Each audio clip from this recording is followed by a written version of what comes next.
अस्सलाम वालेकुम नाजरीन। इस किस्से के आगाज़ में सुल्तान अपने ख़ास आदमी अजीज़ को बुला कर कहते हैं कि कैटरीना और वो जहर तैयार करने वाले पादरी के बारे में मुझे हर मालूमात चाहिए। अपने बेहतरीन आदमी इस काम पर लगा दो और पता लगाओ कि इन दोनों का मुझे जहर देने वालों से क्या ताल्लुक था। बाहर सादुद्दीन गोख्तू को कहता है, हम महल की तरफ जा रहे हैं गोख्तू। सुल्तान मान गया है कि गद्दार महल में मौजूद हैं। वक्त आ गया है। सुल्तान को कत्ल करने के लिए हमें जल्द हरकत में आना होगा। पहले तुम जाओ और हमारे दोस्तों को आगाह करो। उन्हें कहो कि मैं एक मेहमान खाने में उनका इंतज़ार करूंगा। हम उनके लिए एक बड़ी दावत का इंतज़ाम करेंगे। गोख्तू पूछता है, अगर उन्होंने आपकी अतात ना की तो फिर क्या होगा अमीर हजरत? सादुद्दीन कहता है, तो फिर उन्हें सुल्तान को मारने की कोशिश करने के जुर्म में मौत के घाट उतार दिया जाएगा। यही बेहतरीन वक्त है कि वो जान लें कि रियासत का असल नुमाइंदा कौन है। फिर गोख्तू वहां से रवाना हो जाता है। अंदर सुल्तान अपने खास आदमी को कहते हैं, जहां तक सादुद्दीन की बात है, मैं जानना चाहता हूं कि कौन कौन वजीर और कमांडर उससे रब्ता करेंगे जब वो कोनिया पहुंचेगा। दूसरी तरफ अर्तुगरुल और उसके साथी गार में मौजूद थे और कारा जैसर पर हमला करने की तैयारी कर रहे थे। इतने में गुनकुत अंदर आकर बताता है कि अयाज अल पाया है, वो कबीले से खबर लाया है। अर्तुगरुल कहता है, उसे अंदर भेजो। फिर अयाज अंदर दाखिल होकर कहता है, मुझे अर्तुग साहब ने भेजा है सरदार। गुंदुज। अर्तुगरुल हैरान होकर पूछता है, क्या हुआ गुंदुज को? अयाज कहता है, गुंदुज कबीले से अगवा हो गया है सरदार। ये सुनकर अर्तुगरुल बहुत परेशान हो जाता है और पूछता है, किसने किया ऐसा? अयाज कहता है, ताजिर दरियोस ने। दूसरी तरफ तीतन गुंदुज को लेकर कारा जैसर में पहुंच जाता है। आरिस बहुत खुश हो जाता है। फिर तीतन बोरी नीचे रखकर गुंदुज को बाहर निकाल लेता है। गुंदुज ने हाथ में एक पत्थर छुपाया हुआ था। आरिस उसके पास बैठकर कहता है, तुम्हारे नए घर में खुश आमदीद। तुम अपनी ताकत और जुर्रत से हमारे लिए एक अजीम सिपाही बनोगे। अब से तुम्हारा नाम क्रोनोस है। इतने में गुंदुज उसकी आंख में वो पत्थर मार देता है। आरिस दर्द से चीखने लगता है। उसकी आंख से बहुत खून बहने लगता है।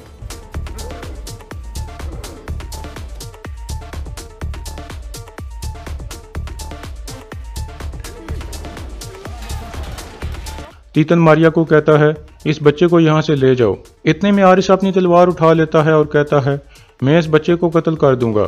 तीतन उसे रोक लेता है और कहता है, आरिस याद करो, हमें इसकी ज़रूरत है। मारिया गुंदुज को बाहर ले जाती है और आरिस दर्द से तड़पने लगता है। दूसरी तरफ अर्तुगरुल बहुत परेशान था। अर्सिस कहता है, हमें लाजमी पता लगाना होगा कि ये किसने करवाया है। अर्तुगरुल कहता है, मैं जानता हूँ कि ये आरिस का काम है। उसने हमारी रहमदिली का फ़ायदा उठाया है। वो ऐसा करके अपने किले और अपने आप को मुझसे बचाना चाहता है। बामसी कहता है, चलें सरदार, हम जाकर किले को उसके ऊपर गिरा दें। अर्तुगरुल कहता है, अगर हम किले गए तो एक और जाल में फंस जाएंगे बामसी, और गुंदुज की जान को भी खतरे में डाल देंगे। बामसी पूछता है, तो फिर हम गुंदुज को कैसे बचाएंगे सरदार?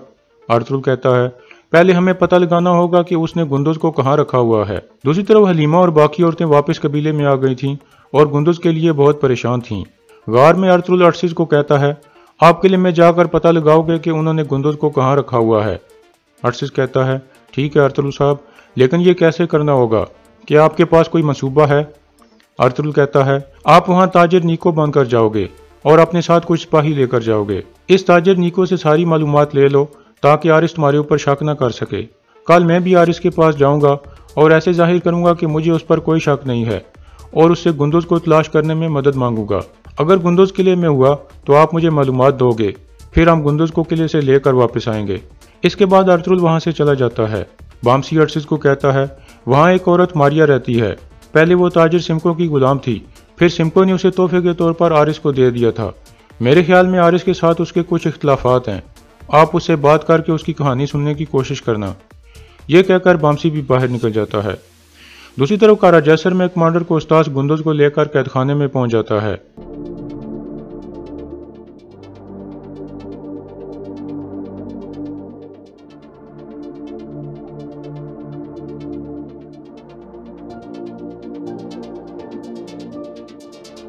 कोस्टास के जाने के बाद मारिया कहती है, अच्छे तरीके से रहो बच्चे, मैं तुम्हारे साथ कुछ भी गलत नहीं होने देना चाहती।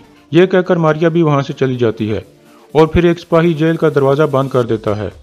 गुंदुज शोर मचाने लगता है और कहता है, मुझे यहाँ से बाहर निकालो। एक आंख मैंने निकाली है तो दूसरी आंख मेरे बाबा निकालेंगे। इसी दौरान अर्तुगरुल भी अपने सिपाहियों के साथ रवाना हो चुका था।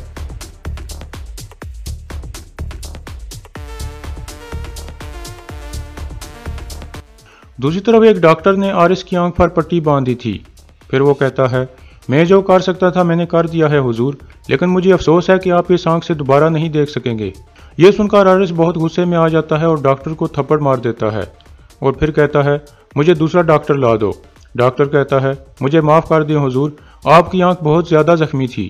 حارث کہتا ہے اب دفع ہو جاؤ یہاں سے۔ پھر حارث شدید غصے میں کہتا ہے لعنت ہو، میں تم سب ترکوں کو قتل کر دوں گا اور یہ کام اس بچے سے شروع کروں گا۔ پھر وہ اپنی تلوار اٹھا کر تیزی سے باہر نکل جاتا ہے۔ دوسری طرف بہادر واپس جاودار قبیلے میں پہنچ گیا تھا اور اپنے ساتھ کچھ مردہ پرندے لایا تھا تاکہ ظاہر کر سکے کہ وہ شکار کر کے آیا ہے۔ اتنے میں ترگت بھی واپس پہنچ جاتا ہے اور بہادر کے پاس آ کر کہتا ہے تو آپ شکار کر کے آئے ہو؟ بہادر کہتا ہے ہاں، شکر ہے میں خالی ہاتھ واپس نہیں لوٹا۔ ترگت کہتا ہے کرجا لاپتہ ہے، میں نے سوچا شاید وہ آپ کی طرف آ گیا ہو۔ بہادر کہتا ہے وہ تمہارا سپاہی ہے، میں اس کا ذمہ دار نہیں ہوں۔ ترگت کہتا ہے جب تک کرجا مل نہیں جاتا تب تک ہم سکون سے نہیں بیٹھیں گے، لیکن قبیلے میں کسی اور کو بھی سکون سے نہیں بیٹھنے دیں گے۔ یہ کہہ کر ترگت اندر کی طرف چلا جاتا ہے۔ اندر جا کر وہ اسلحان کو بتاتا ہے کہ کرجا کہیں نہیں ملا۔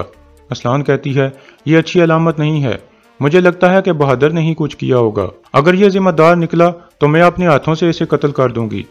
ترگت کہتا ہے تم پریشان مت ہو، انشاءاللہ ہم کرجا کو صحیح سلامت ڈھونڈ لیں گے۔ قلعہ جیسر میں حارث شدید غصے میں قید خانے کی طرف بڑھ رہا تھا۔ دوسری طرف ارطغرل واپس اپنے قبیلے میں پہنچ جاتا ہے۔ حلیمہ کہتی ہے ہمارا بیٹا گندز اغوا ہو گیا ہے ارطغرل۔ ارطغرل کہتا ہے گندز زندہ ہے، انہوں نے صرف مجھے جھکانے کے لیے اسے اغوا کیا ہے۔ حارث کو پتہ چل گیا تھا کہ ہم قلعے پر حملہ کرنے والے ہیں، اس لیے اس نے ہمیں روکنے کے لیے ایسا کیا ہے۔ حلیمہ خاتون کہتی ہیں تم تو کبھی ان کے آگے نہیں جھکو گے بیٹا، پھر کیا ہوگا؟ ارطغرل کہتا ہے میں ان کے آگے نہیں جھکوں گا، لیکن میں پوری دنیا ان کے اوپر گرا کر انہیں تباہ و برباد کر دوں گا۔ لیکن میں حیران ہوں کہ حارث کو حملے کے بارے میں کیسے پتہ چلا؟ حلیمہ کہتی ہے جب آپ جنگ پر جانے کی بات کر رہے تھے تو گندز آپ کے پاس تھا۔ ارطغرل کہتا ہے تو اس کا مطلب ہے کہ دریوس نے کسی طرح گندز سے پتہ چلا لیا تھا۔ دوسری طرف حارث قید خانے میں پہنچ چکا تھا۔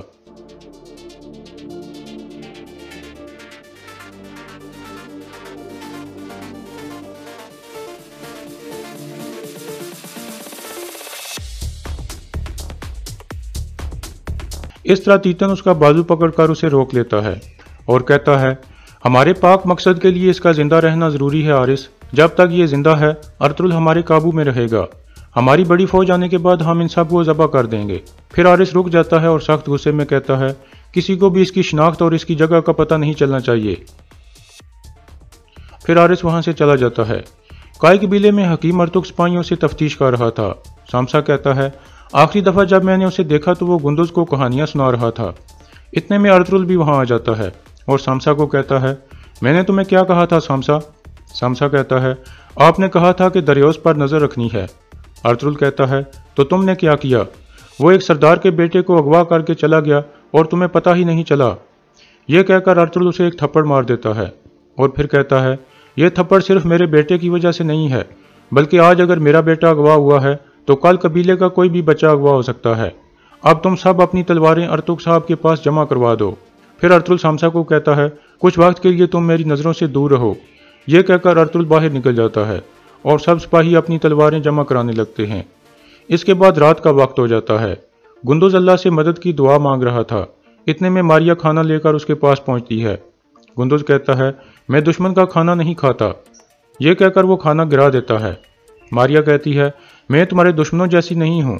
گندز کہتا ہے مجھے تمہاری مدد نہیں چاہیے، تم سب ایک جیسے ہو۔ دوسری طرف ارطغرل کہتا ہے کل میں حارث کے پاس جاؤں گا اور اسے ظاہر کروں گا کہ مجھے گندز کے حوالے سے اس سے مدد چاہیے۔ میرا ایک آدمی تاجر نیکو کے روپ میں قلعے کے اندر گھس چکا ہے۔ حارث تاجر نیکو کی مدد سے ہنلی بازار کی تجارت کو خراب کرانا چاہتا ہے۔ میں حارث کو جان بوجھ کر کہوں گا کہ مجھے اس کی ساری شرطیں منظور ہیں۔ پھر جب مجھے اپنے آدمی سے معلومات مل جائے گی کہ گندز قلعے میں موجود ہے تو پھر میں اسے آزاد کرا کے واپس آؤں گا۔ قلعہ جیسر میں ارشد تاجر نیکو کے روپ میں حارث کے پاس پہنچ جاتا ہے۔ کوستاس حارث کو بتاتا ہے کہ نکایا سے تاجر نیکو آ گیا ہے۔ حارث کوستاس کو باہر بھیج دیتا ہے اور ارشد کو خوش آمدید کہتا ہے اور پھر اس سے پوچھتا ہے شہنشاہ نے آپ کے ساتھ جو سپاہی بھیجے تھے وہ کہاں ہیں؟ ارشد کہتا ہے ہمارے قافلے میں کافی سارے ہتھیار بھی گھوڑا گاڑیوں پر آ رہے تھے، جس کی وجہ سے قافلہ بہت آہستہ ہو گیا تھا۔ میں کمانڈر سے اجازت لے کر پہلے ہی آ گیا۔ कुछ सिपाही मेरे साथ आए हैं। आरिस कहता है बहुत अच्छे, तो आपको पता होगा कि आप यहाँ क्यों आए हो। अर्शिद कहता है मैं हल्दी बाजार के हवाले से पूरी तैयारी करके आया हूँ गवर्नर आरिस। आरिस कहता है बहुत अच्छे, चलो इकट्ठे खाना खाते हैं। जवदार कबीले में बहादुर का खास सिपाही अंदर आकर उसे बताता है कि तुर्गत ने खेमे के आसपास पहले से दोगुने सिपाही खड़े कर दिए हैं। बहादुर कहता है तो किरजा की गैर मौजूदगी की वजह से उसे शक हो गया है कि कुछ होने वाला है, इसलिए आज रात हम उन पर हमला नहीं करेंगे, क्योंकि अगर हमने उनके ज़्यादा सिपाही मार दिए तो इस कबीले में मेरा एतमाद खराब हो जाएगा। तुर्गत कल दोबारा किरजा को तलाश करने जाएगा। तुम जाकर संजार को कहो कि वो बेस बदल कर कल तुर्गत पर हमला करे और इसे कत्ल कर दे। तुर्गत को मारने के बाद वो कबीले में वापस आ जाए और फिर हम मिलकर इस कबीले को अपने हाथ में ले लेंगे। इतने में 4 जिरगे के लोग भी आ जाते हैं जो बहादुर के साथ थे। बहादुर उन्हें खुश आमदीद कहता है और अपने पास बैठा लेता है। दूसरी तरफ तुर्गत अंदर जाकर असलान को बताता है कि मैंने खेमे के मुआवजों को दुगना कर दिया है। कल मैं दोबारा किरजा को तलाश करने जाऊंगा, तुम यहाँ बहादुर से मोहतात रहना। असलान कहती है अगर उसने कुछ किया तो मैं अपने हाथों से उसकी गर्दन उतार दूंगी। कारा जैसर में आरिस और अर्शिद बातचीत कर रहे थे। अर्शिद कामयाबी से उसे मुतमईन कर लेता है। इतने में मारिया भी वहां आ जाती है। आरिस दोनों को एक दूसरे से तारुफ कराता है।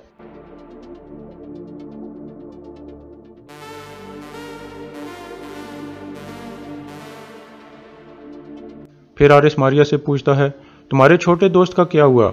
मारिया कहती है वो कुछ भी खा पी नहीं रहा। आरिस कहता है क्या तुम्हें उसके लिए अफसोस हो रहा है मारिया। मारिया कहती है वो सिर्फ एक बच्चा है आरिस। आरिस कहता है मुझे परवाह नहीं कि वो जिए या मरे, उसे अच्छे तरीके से रहना होगा। मारिया कहती है आप परेशान ना हो आरिस, मैं उसे देख लूंगी। फिर आरिस अर्शिद को कहता है मैं तुमसे कल बात करूंगा नीको, हमने अभी बहुत बातें करनी हैं, अभी के लिए शब खैर। ये कहकर आरिस और मारिया वहां से चले जाते हैं और यहाँ इस किस्त का इख्तिताम हो जाता है।